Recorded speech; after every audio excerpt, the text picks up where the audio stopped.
ലോകത്തെ ഏറ്റവും വലിയ ജനാധിപത്യ രാജ്യമാണ് ഇന്ത്യ. ആ ഇന്ത്യ രാജ്യത്തെ ജനാധിപത്യ പ്രക്രിയയുടെ ഭാഗമായിട്ടുള്ള തെരഞ്ഞെടുപ്പുകൾ നീതിപൂർവവും സ്വതന്ത്രവുമായി നടക്കുന്നില്ല എന്നതിൻ്റെ വ്യക്തമായ തെളിവുകൾ സഹിതമുള്ള ഒരു വാർത്താ സമ്മേളനമാണ് ഇന്ന് പ്രതിപക്ഷ നേതാവ് കോൺഗ്രസ് നേതാവ് രാഹുൽജി ഇന്ന് രാജ്യത്തിൻ്റെയും ലോകത്തിൻ്റെയും മുൻപാകെ നടത്തിയ വാർത്താ സമ്മേളനത്തിലൂടെ വ്യക്തമാക്കപ്പെട്ടിട്ടുള്ളത്. ആ കാര്യങ്ങൾ ഇതിനോടകം തന്നെ കോൺഗ്രസ് പാർലമെൻറ്റിലും ഇന്ത്യയിലെ പ്രതിപക്ഷ കക്ഷികളും ജനങ്ങളുടെ മുൻപിലും അധികാരികളുടെ മുൻപിലും ഉയർത്തിയ വിഷയമാണ്. അതിന് വ്യക്തമായ മറുപടിയില്ല. കൂടുതൽ തെളിവുകൾ സഹിതം ജനങ്ങൾക്ക് ഏവർക്കും ബോധ്യമാകുന്ന രൂപത്തിൽ ഇന്ന് ആ വിഷയം രാഹുൽജി ഉന്നയിച്ചിരിക്കുന്നു. അതിന് കേരളത്തിലെ കോൺഗ്രസ് പ്രവർത്തകരുടെ പൂർണ്ണമായിട്ടുള്ള പിന്തുണ അറിയിക്കുകയാണ്.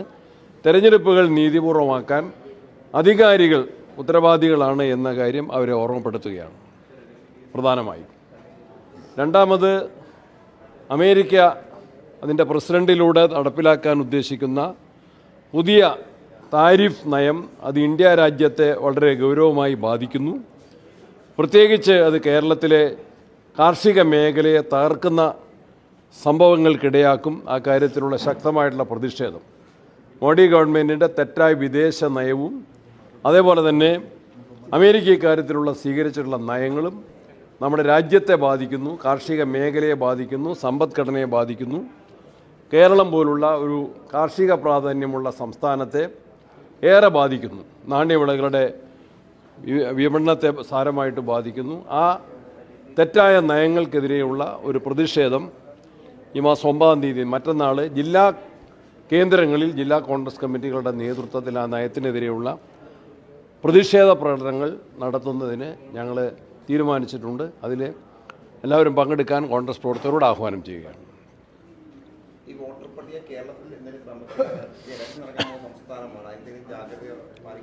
അതുകൊണ്ട് ജാഗ്രത, രാജ്യത്താകെ ജാഗ്രത പാലിക്കേണ്ട ഒരു പ്രധാനപ്പെട്ട കാര്യമാണ് രാഹുൽജിയുടെ വാർത്താ സമ്മേളനത്തിലൂടെ ഇന്ന് തുറന്നു കാണിക്കപ്പെട്ടിരിക്കുന്നത്. കേരളവും അതിന് പ്രത്യേകമായിട്ടുള്ള ശ്രദ്ധ പതിപ്പിക്കേണ്ട ഒരു സംസ്ഥാനങ്ങളിലൊന്നാണ്. ഇതിനു മുൻപും വന്നിട്ടുണ്ട്. ഇതിനു മുൻപും തെരഞ്ഞെടുപ്പ് തെറ്റായ രൂപത്തിൽ ഉണ്ടായിട്ടുണ്ട്. വ്യാജ വോട്ടുകൾ വന്നിട്ടുണ്ട്, ഇരട്ട വോട്ടുകൾ വന്നിട്ടുണ്ട്. ഇന്നതിൻ്റെ പ്രകടമായിട്ടുള്ളൊരു രൂപമാണ് തെളിവ് സഹിതം മാധ്യമങ്ങളുടെ മുൻപിൽ, ലോകത്തിൻ്റെ മുമ്പിൽ അവതരിപ്പിച്ചത്. അത് കേരളം എല്ലാവരും, രാജ്യത്തെ എല്ലാ പ്രദേശങ്ങളും എല്ലാ സംസ്ഥാനങ്ങളും ആ കാര്യത്തിൽ ജാഗ്രത പുലർത്തേണ്ടതുണ്ട്. എല്ലാ രാഷ്ട്രീയ പാർട്ടികളും ജാഗ്രത പുലർത്തേണ്ടതുണ്ട്. പുനഃസംഘടനയായിട്ട് ബന്ധപ്പെട്ട കാര്യത്തിൽ ധാരണകളിലേക്ക് എത്തിയിട്ടുണ്ടോ? അതിനെ സംബന്ധിച്ച് ഒരു കാര്യം വ്യക്തമാക്കുന്നു. ഒന്ന്, കേരളത്തിലെ കോൺഗ്രസ് സംഘടന അതിശക്തമാണ്.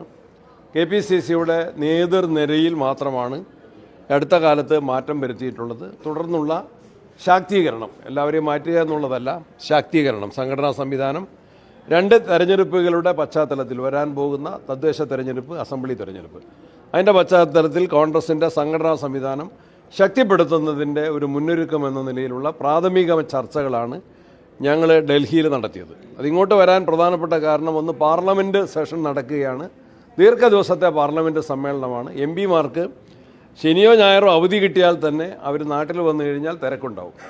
അതുകൊണ്ട് MP-മാരുടെ എല്ലാവരെയും കണ്ട അഭിപ്രായങ്ങൾ തേടുന്നതിന് വേണ്ടിയാണ് ഞങ്ങളുടെ ടീം തന്നെ ഇവിടെ വന്ന് എല്ലാ MP-മാരുമായിട്ട് സംസാരിക്കാൻ, പ്രിയങ്ക ജി ഒഴിച്ചുള്ള എല്ലാ MP-മാരുമായിട്ട് 1-2 തവണ ആശയവിനിമയം നടത്താൻ ഞങ്ങൾക്ക് സാധിച്ചു. ഇനി കേരളത്തിലേക്ക് തന്നെ മടങ്ങി അവിടെയുള്ള നേതാക്കന്മാർ, അത് സംസ്ഥാന നേതാക്കന്മാരുണ്ട്, MLA-മാരുണ്ട്, DC പ്രസിഡന്റുമാരുണ്ട്, അവരെല്ലാവരുമായിട്ടും കേരളത്തിൽ തന്നെ ഒന്നുകൂടി ചർച്ച നടത്തി ഉചിതമായിട്ടുള്ള തീരുമാനം തക്ക സമയത്ത് നടത്തും. ആ കാര്യത്തിൽ ഏതെങ്കിലും മുൻധാരണയോടുകൂടിയല്ല വന്നിട്ടുള്ളത്. അതിന് ധൃതി പിടിച്ച ഹറിബറിയില്ല. എന്നാൽ സമയബന്ധിതമായിട്ട് അല്ലെങ്കിൽ അല്ലെങ്കിൽ അതിൻ്റെതായ രൂപത്തിൽ ആ കാര്യങ്ങൾ പൂർത്തീകരിക്കും.